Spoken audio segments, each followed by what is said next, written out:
네네, 안녕하세요. 네네. 네, 오늘 몇 가지 소식 좀 전해드리고 저희가 본격적인 좀 토론에 들어가 보도록 하겠습니다.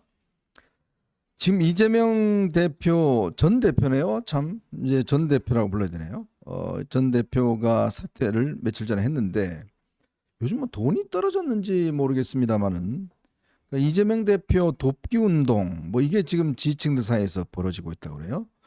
그래서 이 커뮤니티 모임인 제명인의 마을에서 이 대표와 이 김혜경 여사, 뭐 여사 김혜경 씨죠. 책 구입에 동참해달라. 그러면서 책 구매를 지금 독려하는 운동이 꽤 벌어지고 있는데 갑자기 6년 전에 김혜경 씨가 쓴 책, 이 요리 관련된 책이 모양입니다. 이게 갑자기 지금 베스트셀러 1위에 올라갔다 그럽니다. 근데 이게 이제 그 현역 정치인이 이런 변호사비 등으로 돈을 받으면 안 되니까 이거를 가지고 이제 편법으로 이렇게 책을 사주는 운동을 참 하고 있는데 참 이런 걸 보면 참 이재명 대표 부럽네요. 돈 필요하면 그냥 뭐 저렇게 또 책 팔아서 땡기고 조공받쳐서 뭐 하고 저는 그런 느낌이 언뜻 들어요. 우리 옛날에 뭐 학교 가면 이제 그 이 학교에서 찐찐들 있지 않습니까? 네네, 예, 뭐 돈 없으면 가서 뭐 이렇게 상납받고 하는 거 있잖아요. 네네. 그런 모습이 언뜻 좀 생각이 나네요. 뭐 그래도 뭐 자발적으로 하는 것 같으니까 뭐 그거 어쩔 수 없다는 생각이 드는데 네. 한 가지 알아야 될 거는 일반 사람 저희 같은 사람들은요. 연예인들은 걱정할 필요가 없어요.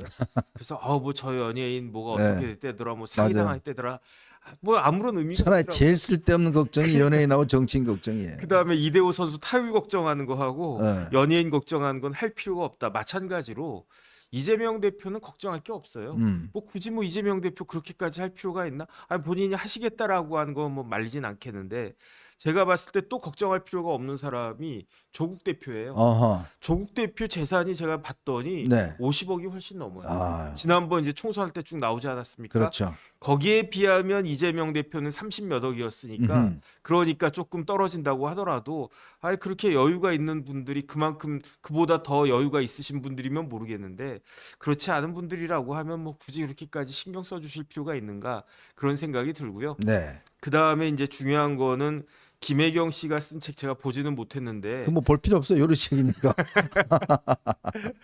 그러니까 어쨌든 뭐 그냥 그 뭐 보시겠다라고 하면 뭐 그럼 뭐 요리를 뭐 잘하게 된다라고 하면 그런 책을 갖다가 네. 사면 되겠는데 뭐 어쨌든 뭐 자유롭게 하시면 될 것 같습니다. 네. 요즘요 요리책들보다 저 유튜브 보시면 요리 잘 나오거든요. 굳이 책 쓸 필요 없습니다. 참 기가 막힙니다. 자, 그리고 민주당이 김홍일 방통위원장에 대해서 탄핵안을 당론으로 발의하기로 하고요. 6월 중에 국회를 지금 통과하겠다 이렇게 하고 있습니다. 이게 왜냐하면 지금 일단 방통위법을 지금 뭐 올려놨는데 6월 올려놨는데 문제는 이제 곧 MBC 박문진 이사 교체가 있습니다. MBC 박문진 이사가 교체되면 그 다음에 있는 게 뭐냐면 MBC 사장을 교체할 수가 있습니다. 근데 이거를 못하게 하기 위해서 지금 현재 방통위가 2인 체제로 운영이 되고 있습니다. 2인 체제로 운영이 되고 있는데 한 명이면 결정을 할 수가 없어요. 탄핵이 돼버리면 이제 직무가 정지되니까 지금 남아있는 방통위원 한 명으로 운영할 수가 없습니다. 자, 그러다 보니 방통위원장을 또 탄핵하겠다. 옛날에 이동관 전 위원장과 똑같은 지금 수법을 쓰고 있는 거 아니겠습니까? 네네. 참.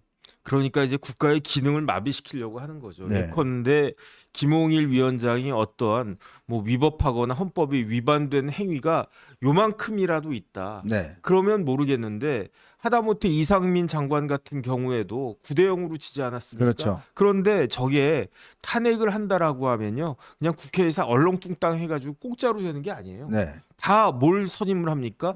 변호사 선임하잖아요. 근데 이번에 보니까 저 정청래가 네네. 원래 이제 여야 이렇게 추천했는데 기본적으로 저 뭐죠? 이 다 바꿔버렸어요 변호사들을. 네네. 그래가지고 어쨌든 어찌 됐든지 간에 탄핵하는데 저런 의미가 없고 무익한 탄핵을 하는데도 비용이 들고 그 다음에 더 중요한 건 돈보다 더 중요한 거는 네. 국가의 기능이 마비되는 거 아니겠습니까? 그렇죠. 그러면은 이제 MBC 사장도 바뀌어야 되고 여러 가지 이제 필요한 것들이 있는데 그러한 조치들을 막기 위해서라면 진짜 무슨 짓이든지 간에 물불을 안 가리고 하는 것이다. 그러니까 야. 이런 부분들을 잘 알아야 될 것 같습니다. 잘 알아야 되고요. 여기에 대해서 정부에서 좀 대책이 있어야 되는 것이 아닌가 저는 네. 그런 생각이 듭니다. 지금요 MBC라는 것이 뭐 여러분 잘 아시겠지만 정말 심각한 문제가 있는 그런 방송사인 거는 뭐 여러분 잘 아실 겁니다. 특히 지난 6.25 74주년 기념일 날 무슨 방송을 했냐면 정말 이 6.25 때 우리 이 국군 용사들이 얼마나 많이 숨져갔었습니까? 미군들이 얼마나 많이 숨져갔습니까? 그런데 그날 미군의 뭐 오폭으로 인해서 숨진 사람들 이거를 특집 방송을 했어요. 거기다가 또 이 MBC만 지금 이 6.25 전쟁의 명칭을 한국 전쟁이라고 그렇게 쓰고 있습니다. 이 한국 전쟁이라고 쓰고 있는 거는 브루스 커밍스가 이 마치 한국 전쟁을 일으킨 우리가 내부에서 뭐 일으켰다고 해서 이제 이런 주장을 했는데 그 주장이 다 깨졌습니다. 왜냐하면 이미 러시아 쪽, 즉 소련 당시의 문건을 통해서 당시에 김일성이 소련에 가서 스탈린에게 여러 가지 전쟁 일으키겠다는 걸 다 이야기를 하고 물자를 지원받았던 사실들이 다 공개가 됐거든요. 그런데도 불구하고 여전히 한국 전쟁이라는 마치 우리가 어떤 전쟁에서 중립적인 것처럼 그런 주장을 지금 펼치고 있는 거 아니겠습니까? 이런 회사를 어떻게 놔두겠습니까? 근데 지금 보니까 방통법 이 방송법뿐만 아니라 방통위법 개정안을 보면 좀 이따 저희가 이야기하겠지만 현재 9명, 11명 되는 이 공영방송 이사를 20 몇 명으로 다 늘리는 거예요. 이게 돈이요. 한 38억인가 더 든대요. 네네. 그래 놓고 결국은 여기 무슨 시민단체, 그 다음에 뭐 PD연합회라든지 좌파들이 잡고 있는 그런 단체들, 그런 단체에서 이사를 추천할 수 있도록 그렇게 또 했다는 겁니다. 영구히 좌파들이 방송을 장악하겠다. 이런 거 아니겠습니까? 그러니까 기생충이 서식하는 숙주 같은 역할을 하라 이런 거 아니겠습니까? 네. 그러니까 이런 부분도 그 다음에 체제 경쟁이 끝난 지가 언젠데 아직까지도 저런 이야기를 갖다 하는가? 네. 저희가 뭐 브루스 커밍스 그런 책 같은 것들 그 젊었을 때 읽었을 때에는 그래도 자본주의의 대안으로서 공산주의가 가능한 것이 아닌가? 네. 그런 것들을 멋모르고 생각을 했었던 것인데 그런데 지나고 나서 보니까 다 결국은 인간의 본성에 맞지 않은 그런 체제였고 결국은 더 그 쉽게 말하면 자본주의에서 봉건주의로 회귀하는 게 그거 아니겠습니까? 네. 그다음에 그렇게 돼가지고 지금 뭐 소련부터 해가지고 다 무너졌는데 왜 아직까지 우리나라에 있는 그 좌파들은 이런 부분들에 대해서 천착하고 나오질 못하고 있는 것이 아닌가? 전 참 안타깝다는 생각까지 듭니다. 그게 이제 제가 보니까요. 이 성장이 정지된 거 있잖아요. 네네. 저도 뭐 옛날에 그랬습니다만 학생 시절에 읽었던 뭐 해방 전후사의 인식, 전환 논리 뭐 이런 거, 그다음에 한국 전쟁의 기원 뭐 이런 거 읽으면서 그 이후에는 공부를 하지 않아요. 그 생각이 그냥 그대로. 그러니까 한 번도 그 이후에 새로운 책과 새로운 사실에 공부를 하지 않아요. 네네. 그러니까 지금 이재명 대표를 보면 딱 제가 그 느낌이 들어요. 딱 그 시대에 그 학습 받았던 거 본인 사법연수원 있을 때 그때 이제 뭐 구성해서 이제 교육 받았다는 거 아니겠습니까? 의식화 교육을 그때 이후로 생각이 한치도 넓혀지지 않았어요. 그런 사람들이 무진장 많습니다. 지금 좌파예요. 저 토론해 보면 몰라요. 새로운 게 뭔지도 몰라요. 저도 제 뭐 친구들 중에서 그런 친구들에서 가끔 뭐 이렇게 이야기를 해보면 뭐 그런 게 있었어? 그런 거야? 이런 친구들이 너무나 많아요. 네네. 공부를 안 합니다. 공부를. 참 기가 막힙니다. 자, 그리고 국민의힘 지금 국회 부의장으로 주호영 육선 의원 오늘 선출됐다는 이야기 들어와 있고요. 그다음에 윤석열 대통령 국정 지지율이 여전히 20%대를 넘지 못하고 있는 것 같습니다. 오늘 MBS 조사가 27%가 나왔는데요. 2주 전에 비해서 또 20%포인트가 좀 더 낮아졌다고 합니다. 참 큰일입니다. 이 지지율이 지금 총선 이후에 그렇게 이 변화가 없고 오히려 좀 낮아지고 이런데 글쎄 이거 제가 볼 때는요. 뭔가 대통령이 이제 총선 끝나고 난 다음에 이제 보면 이 뭔가 적극적인 소통을 하겠다라고 이제 뭐 기자실에 가끔 찾고도 했는데 그게 또 요즘은 또 그렇게 안 하시더라고요. 네네.